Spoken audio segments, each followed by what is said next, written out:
Good evening, everybody. Noodle Thumb here. Today I've got for you this Ikon RW6.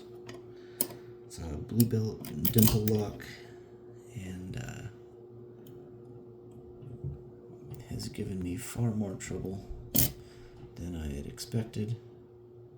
Let me lock the focus here so it doesn't keep making everything fuzzy.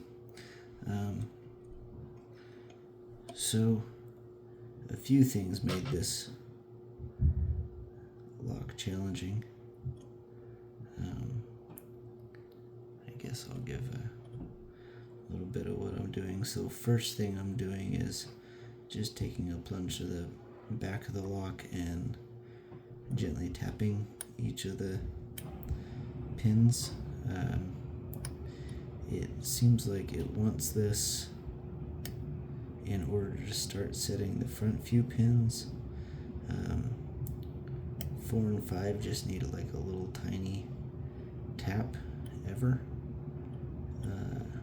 Like basically if I run the pick past them, we're good. And I'll even show you once I've picked it.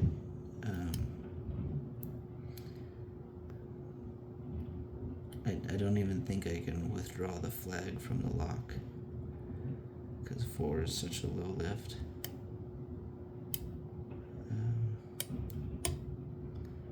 Okay, so that was either setting or oversetting 3, and we're gonna find out which it is in the next few.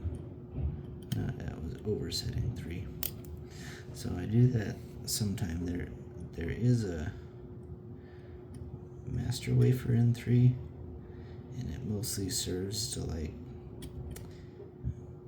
beef up the slingshot so that if you set it, it's really easy to overset. Theoretically, a master wafer makes it easier to pick. It's not my experience in this particular lock.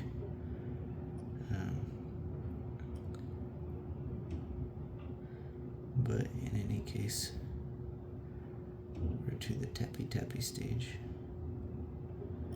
where I've got fairly stout tension, not hugely stout, but fairly stout, and I'm just giving little hits on these, especially 1 and 2. I seem to kind of ping pong between them.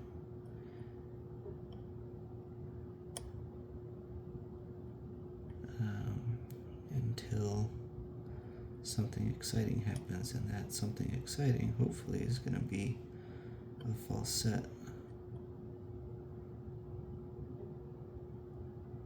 And I'm fighting the temptation to give firm taps because, well, the temptation is that I want something to happen, and the reason it is to be resisted is because sometimes, well, almost all the time, what ends up happening is an overset.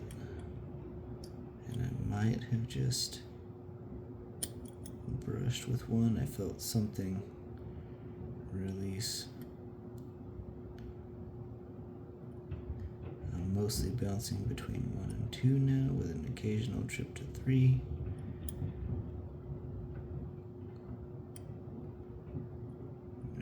Reason for that is that last time I did this and met with success, it was a lot of, there we go, bouncing between 1, 2, and 3 that did it. So now there's 1, 2, so 3 and 4. I have to get by letting up on by letting it counter rotate, because when I'm holding them firm I can't pass the flag. And now I'm just trying to get under 6, so I'm loosening I'm counter rotating it actually. Loosening up tension and trying to work the flag under. There we go, I got it under. And now I'm just backing off the tension and slowly working this pin 6 down. Almost past it actually. And going. Just pulsing the flag little bit by little bit.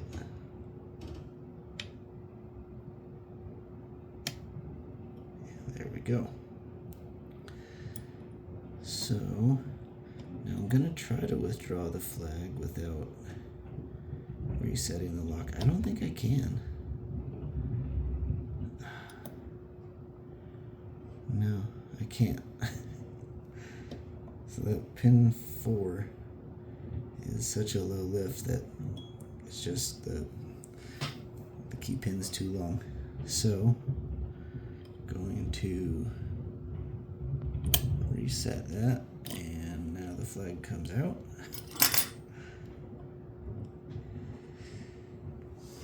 Let's see, I'll zoom out to reset for the gut.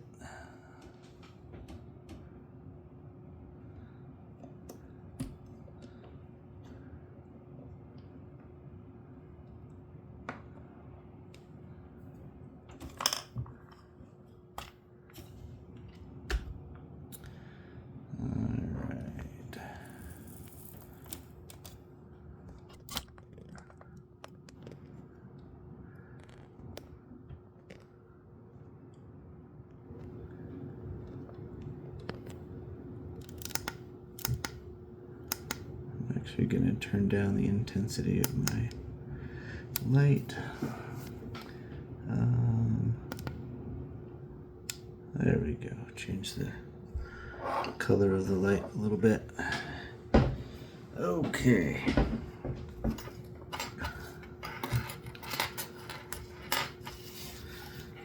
Again, well, let's see. Actually, I am going to take advantage of the fact that I grubbed this lock.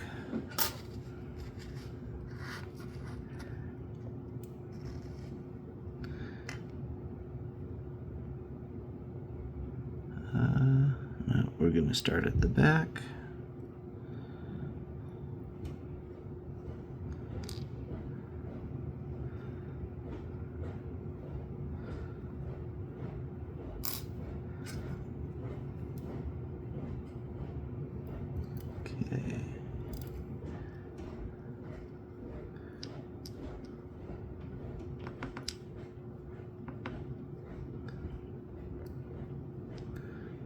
Okay, so one of the things you can see the taper on the spools here,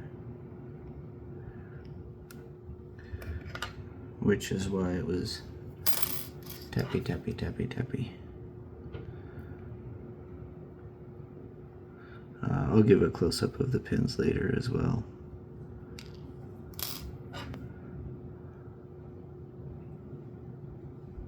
Let's see. Okay, spring. There's a serrated master wafer and the key pin.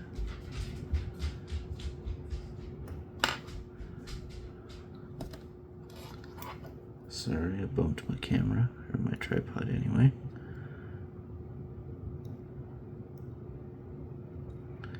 Okay, this is chamber 4.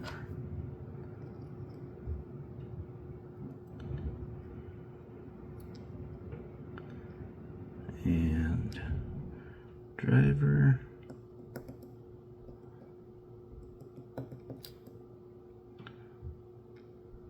And there's that long key pin that would not allow me to withdraw the flag. It's funny, as I do this, I can feel the